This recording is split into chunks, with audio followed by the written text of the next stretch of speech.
wealth every year. You can do this. You're in charge. You're large and in charge. We just feel like we aren't, but we are in charge of our future. Yes, indeed. Hi, it is Wednesday night. It's Afro Economics Live, and I am enjoying this opportunity to do our weekly webinar and talk about how to increase your wealth, not every other year, every year. As you go, now there might be different points during the year where our assets are at different values. That's going to happen. But we should know where we stand throughout the year, at the end of the year, at the beginning of the year, in the middle of the year. And that's why our Afro Economics membership meetings are so important via call, via meeting, via Zoom. However, we need to be discussing your financial goals, your net worth, your wealth standing throughout the year. So thank you for getting excited. We have a lot of people on the webinar side tonight, and it's like not the easiest time of the year to stay focused on your financial goals. How you doing, Mr. Robinson? Thank you for saying hello. How are you, Miss Davis and Lawanda? Thank you all. Please, I encourage all of you to, in the webinar side, to do all panelists and attendees. Indeed, say hi to everybody. You can, yes, indeed. Thank you. But I love to see you all talk to each other. And that's what it's there for. And it gives me notes and it records it for me. So, Andrea, make sure you say hi to everybody and to everyone that's on the telephone. Thank you for logging in via telephone. I appreciate you. And know that go to afroeconomics.com/events so that you can get invited to all of the events. That's for everyone. So if you want to be ranked among the wealthiest, it's time for you to know that you can be as wealthy as you want to be. But we just have to focus, be proactive, be active, get out there and be in charge of our money, our financial situation all of the time. But it's simple. And I just want to discuss during this time just some key things that we can do that can lead to your financial success and being financially consistent. That's why I do this each week, because I want to set the example. You first have to do what you want others to do. If I'm telling you that these are the 10 principles of Afro economics, if I want you to take full advantage of them, it's important for me to bring that to you on the regular, being consistent, and that I want you to know, I'm sure you know how committed I am, because I know that consistency and commitment, we will win indeed. Hey everybody. So I appreciate y'all are still saying hi. So let's talk first. When we talk about your wealth, I'm thinking about your net worth. And I want to make sure that everybody knows what that word is. And your net worth is simply the difference between the value of what you own. So, what you own, your car, your house, your retirement funds, any real estate properties, investment accounts, your checking account, your savings accounts, minus. So, we're talking about your net worth. That's everything that would be fall up under our assets minus liabilities, your mortgage, school loans, car loans, credit card loans, any store credit cards, that minus all of the debts that you have. So, and that will lead to what your net worth is. So when they come out with this statistic that I've seen in Essence magazine, where they're saying they have said in the past, and I hope it's really in the past and not true to this day, that the average net worth of a Black woman, they said, was $100. So they're saying her assets minus her liabilities left $100. And that is including Oprah, because she's a Black woman too.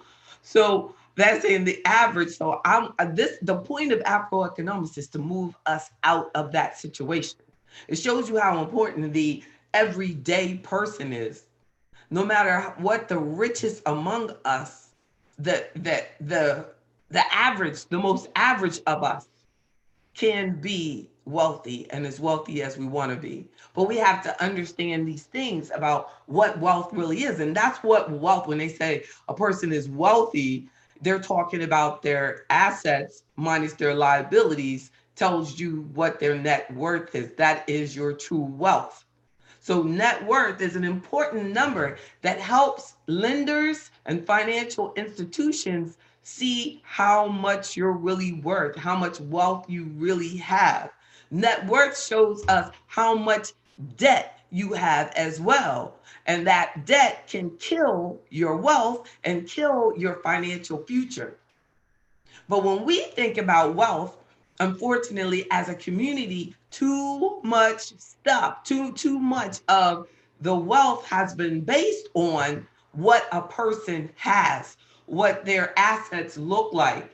And you're not thinking about what loan is connected to that car, what loan is connected to that house. Sometimes people get a house and they have a first and a second and a third mortgage at the beginning of purchasing the house.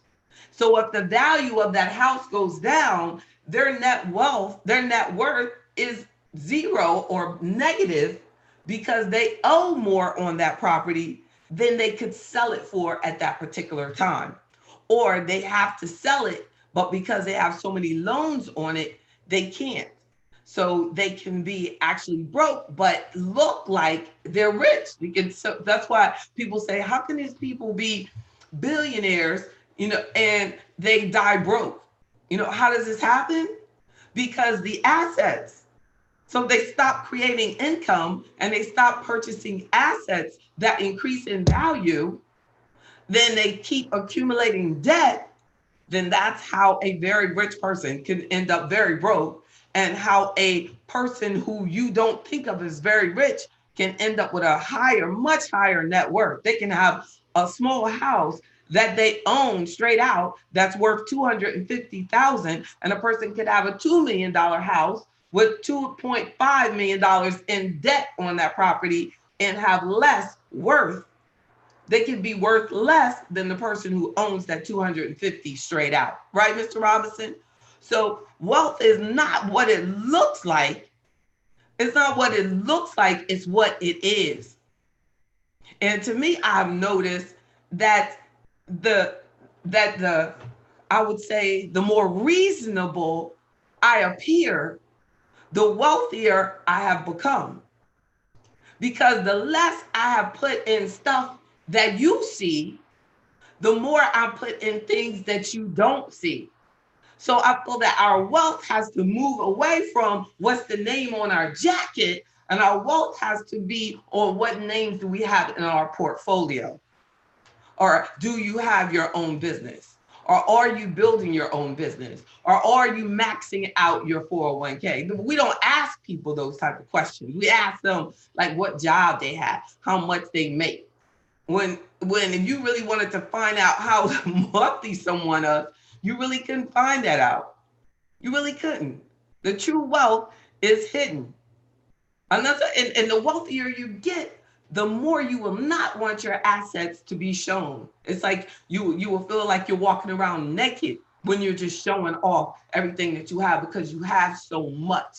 That's the goal of Afroeconomics, to get us into a state of mind where of humility, where we realize that our wealth is not on what they're going to see, but wealth is our strategy of which assets we have and what liabilities we are hopefully reducing.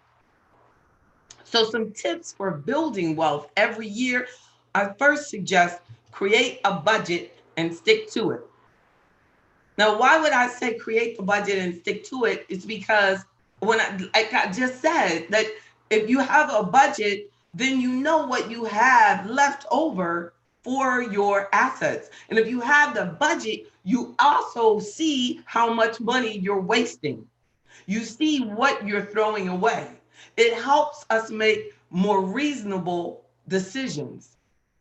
I'm telling you, once you start budgeting and sticking to the budget and seeing where your money is going, when you're making a mistake, and we all have done it, and I'm telling you, but when you're making that mistake, you will not make that mistake over and over if you have your mind in the right place, if you are participating on the level that you should in these discussions that I'm having each week. Because I'm telling you, I, through these workshops, talk myself out of bad choices. A second point is to increase your income. How you doing, Chesa? Yes, indeed. I talk myself out. So the what and a second point is to increase your income. Increase what you have in order to purchase these things.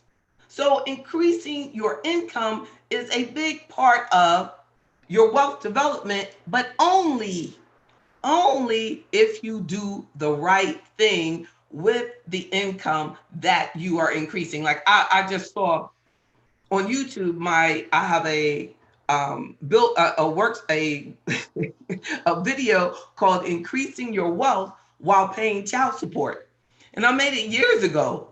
And it was just like saying, now there are women and men that are paying child support, but the point is that you can go out if you're not the custodial parent and you're paying child support. You can go out and increase your income and make up for what you're sending outside of your home for child support. And what you do with that extra income is what makes the biggest difference in your wealth. Do you use that to purchase assets, or do you use that to purchase toys and escape mechanisms and taking lavish trips and things like that? Is that what you do? So, a third point is to understand the relationship between risk and reward. The understanding the relationship between taking risks and the return on your investment. So, regardless of the type of investment, there's always going to be some risk involved. So, you must decide the potential reward against the risk to decide if it's actually worth putting your money on the line for that particular investment. So, understanding the relationship between risk and reward is a crucial piece in building your investment philosophy, your investment mindset. Investments, real estate properties, individual stocks, residential properties that you might be living in. These are all things that you're spending your money in. Bonds, corporate bonds, municipal bonds, federal government bonds. You know, that each of these have a risk level. And that's why in membership, one of our first steps, especially if a person is investing or leading towards investing or they want a portfolio analysis, I start with doing the algorithm on their and getting their investment score. Yeah, I mean their risk tolerance score. It's like starting a workout plan.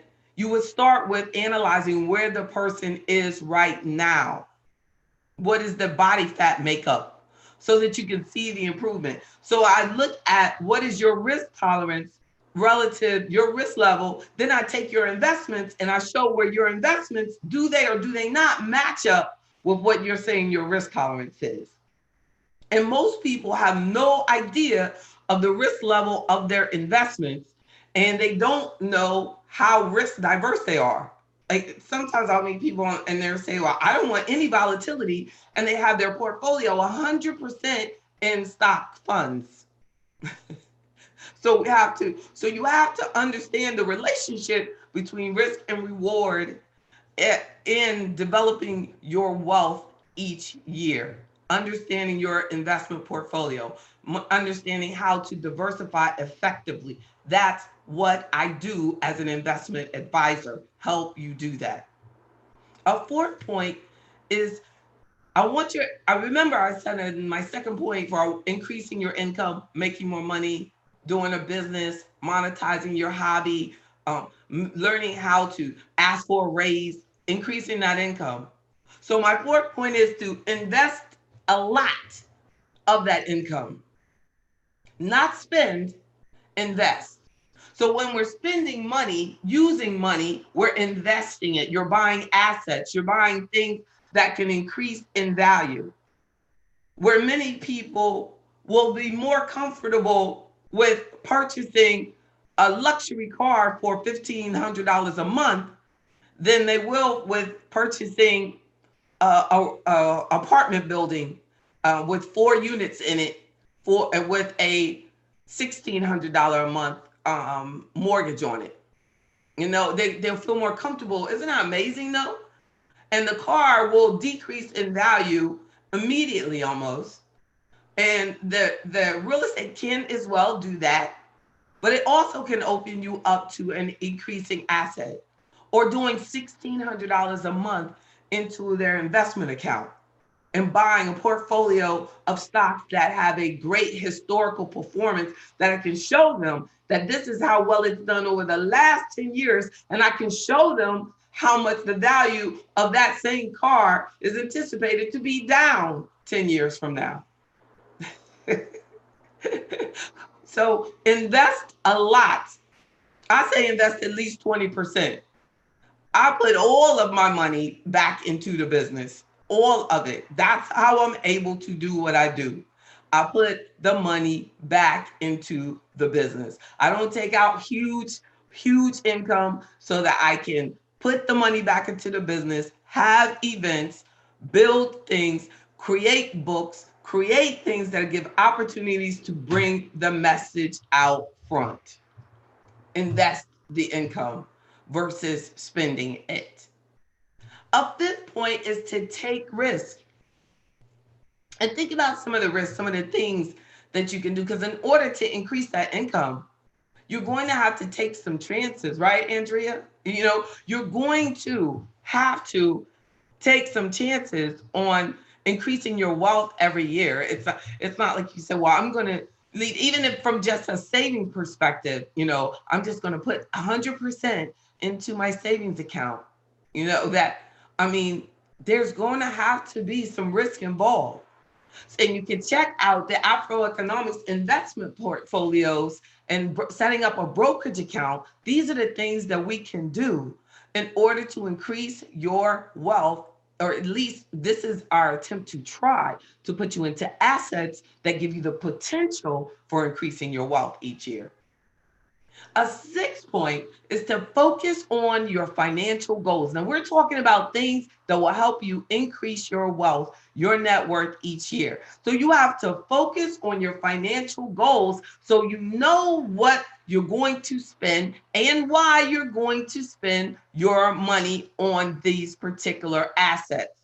And it also helps you when you focus on your financial goals, it helps you know that that is outside of my financial goal. That is not what I want. I was talking to a member last night, and she was expressing where she was talking about how some things in her life that had not gone as well as she wanted. But it just came to me so easily to express to her all of the great decisions that she had made, though. That there are so many things that can go wrong, but there's so many things that you can get right, and it's never too late to get back on track. Many times over the 25 years of being in business have I found myself off track. And the best thing that I ever did was redirect. I was looking, I have this thing about sitting in my car when I get to the office, or if I've gone to a meeting and I get back to the office. But before I go back into the office, I always sit in the car. And just kind of like, I don't know, just right, just wind down before I get back at it again. So there was this bird, and I'm sitting in the car, and there was this bird, and the bird thought that the window to the building was the world. So the world was behind it, but the bird kept trying to go through the glass. But thank God the bird didn't hit the glass, but he kept going up and moving around and this and that. But it just made me think when I was sitting there meditating on that bird being stuck at that window, thinking that was the way forward, that is life. And eventually The bird did not turn around and he did not give up. He moved to the side and said, "Oh," and noticed that that was the side of the building and moved forward. And I said, that is exactly what we need to do in life. Not give up, don't turn around, don't stop, don't try to move forward too fast. If he had tried to move forward too fast and take unnecessary risks, he would have hurt and harmed himself, possibly killed himself because he would have flew right into the glass. And that's what we have to realize. We want to take managed risks, manage steps, have goals, and then gradually realize that as we're trying to move forward, we might hit a stop, but move to the side, get some help possibly, and then keep on moving forward. I mean, it was like, wow, like that was amazing. Mr. Robinson, you love my analogy too. But that is like there are so many lessons in life that we need to acknowledge. But my key point I feel that you can learn from my life is that we cannot give up. I don't know what God has planned for me next, but I know that we cannot give up. We're not going to. So, you want your wealth to move up each year, you got to stop thinking about what you did wrong and start focusing on what you have to do right. A seventh point is to connect to your finances. Connect to your finances. Every aspect of your finances, you have to become personally responsible for your budget, your investments. You got to spend time on your money each day, each week, each month through these webinars, through membership. You even have the no excuse free membership that will give you a lot of privileges of staying in tune, getting all my information, doing the members only meetings every week. So we have to stay connected to that financial mindset throughout the year, not just the first quarter, but the way you've done it this year of every week being on track. An eighth point is to get everything automated. Automate your contributions to your investments. Automate your contributions to your emergency fund. Automate your contributions to your life insurance. Automate those things. It is extremely vital to automate your asset purchases like that. You have to. A ninth point is to consider getting help. Consider joining Afroeconomics. Consider talking to someone. If you don't join, and you have questions, talk to a professional that you trust and get the answers to your questions. Review your investment allocations. Review your debts with that person. Review your tax returns. If they're not that type of person, you're talking to the wrong person. Some people just sell products. Some people are investment advisors. JB Bryan Financial Group is an investment advisory firm, a registered investment advisory firm, meaning my firm is regulated. I am regulated. So review who you're getting that help from. If you don't see yourself progressing in every, hopefully, aspect of your financial life, you need to make sure, why is that happening? Do you have credit issues? Did you have credit issues last year? Are you still there? You need to consider joining Afroeconomics. We need to attack every bit of it. Remember, half of your net worth is because of those liabilities, and they're not going away. If there's stuff like student loans, it's not going away. A student loan will stay with you to death. And a 10th point is what I call the bottom line. Knowing the bottom line. I used to have this radio segment called The Bottom Line with JB Bryan. And even now, some people, if they're old and been in Virginia a long time, they go, I remember we used to be on the radio. And they were like, I remember when my child was like 20 years ago, and they used to go, I'm the bottom line with JB Bryan. Anyway, so this point is the bottom line. Your net worth can go up every year based on your financial decisions, based on your every financial move That's what's going to make the difference. If you take your finances seriously and you think about every move that you make with your finances, and you have to make sure that you don't give yourself any space to have any financial regrets. If you do that, Demetrius, if you do that, Akela, if you do that, Barbara, if you do that, Karen, if you do that, Loretta, if we make sure we're on top of our money in every aspect and taking full responsibility for what's going on, not just doing as tax time approaches that you always do. Oh, I just send that to them and they tell me how much I owe. No, that's not what we do in Afro economics. We give them the information ahead. You ask them for a PDF of the return. We review the return, and then we tell them, okay, it's time to remove forward. No more. Gone are the days where you just go in there and they say, this is your return, this is what it's due, or this is what you're getting back, and you're all excited, and you go, yeah, give it to me now, and you have not reviewed it thoroughly. You got to slow down. We have to be more careful. I have a cousin, we were little, he used to say, got to be more careful. He said, got to be more careful. Yes, straight North Carolina. But we have to be. We have to be. And that's the way. That's right, Mr. Robinson. That's North Carolina. We have to be conscious of that if you want your wealth to grow along with you. We have to be like that. And it's not too late. So gather all your financial statements, all your year-end stuff's about to come in. Find your September stuff right now. Be on it. Seriously, Maurice. What is your asset allocation at work? What is your 401k looking like? Do you have an IRA? Do you have nothing going on? It's gone through all year and you need to get that IRA set up. Let's do that now.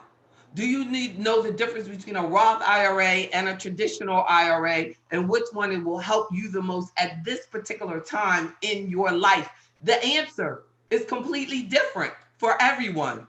Do you want to do a conversion from an IRA to a Roth IRA?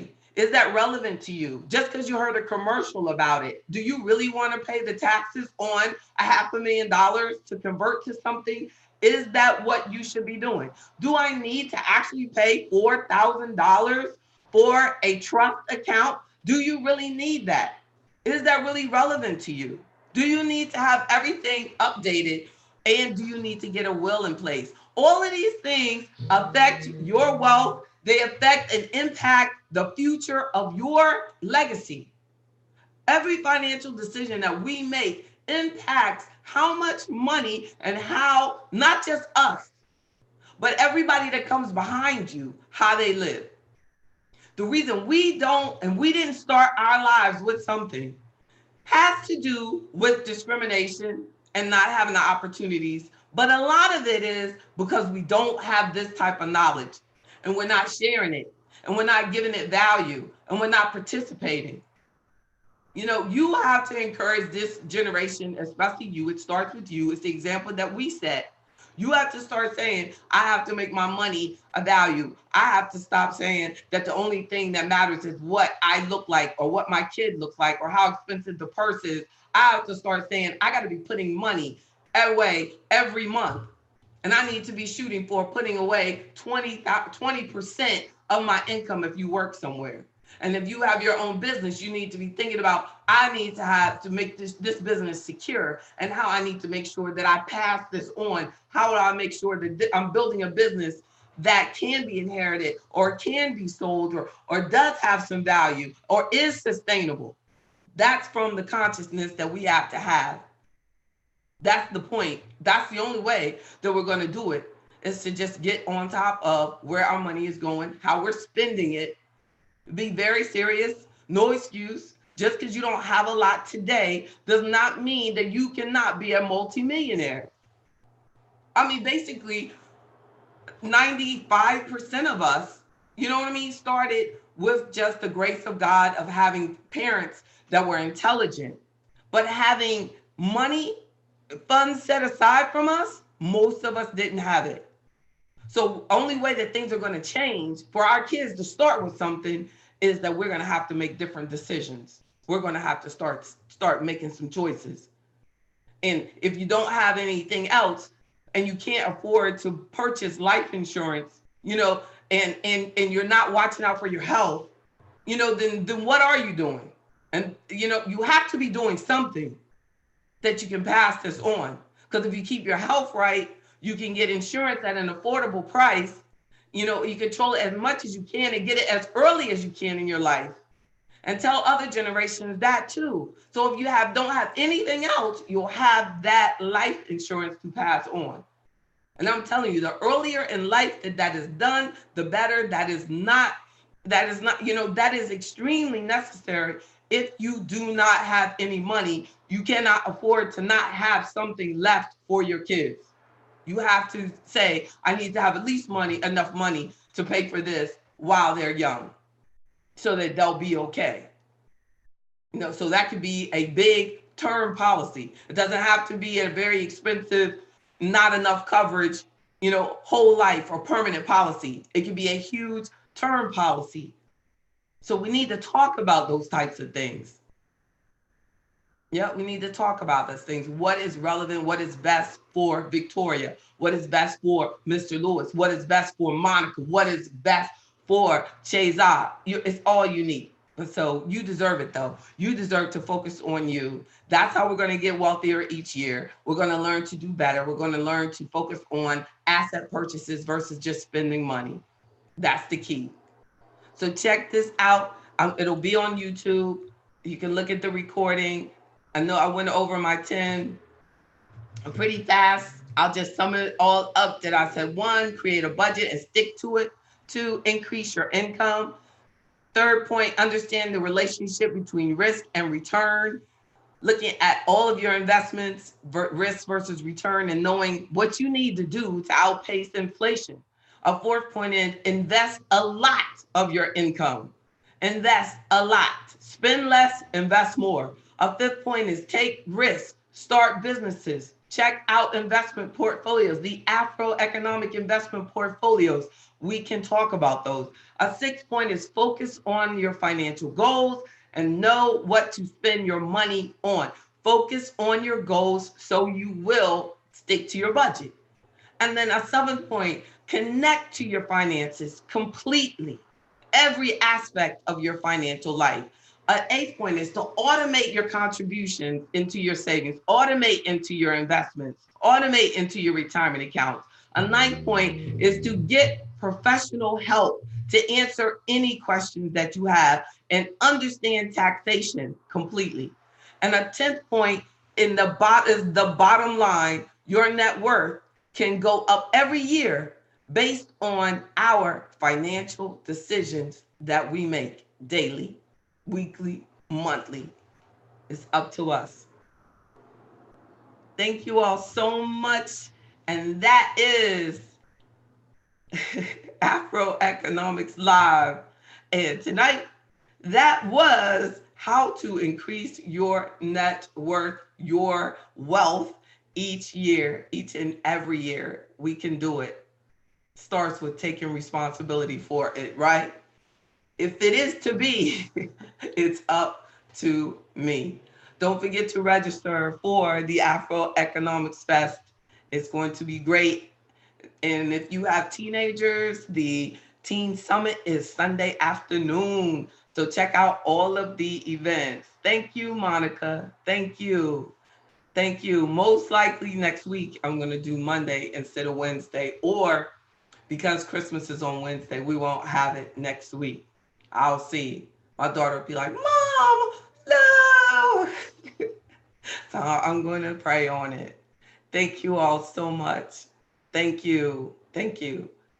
I'm JB Bryan, President and Chief Investment Officer of JB Bryan Financial Group, a registered investment advisory firm and the home of Afro Economics, a strategic financial management program designed for the advancement of Black wealth in America and abroad. Hashtag Afroeconomics. Email me at jb@afroeconomics.com. I love you all.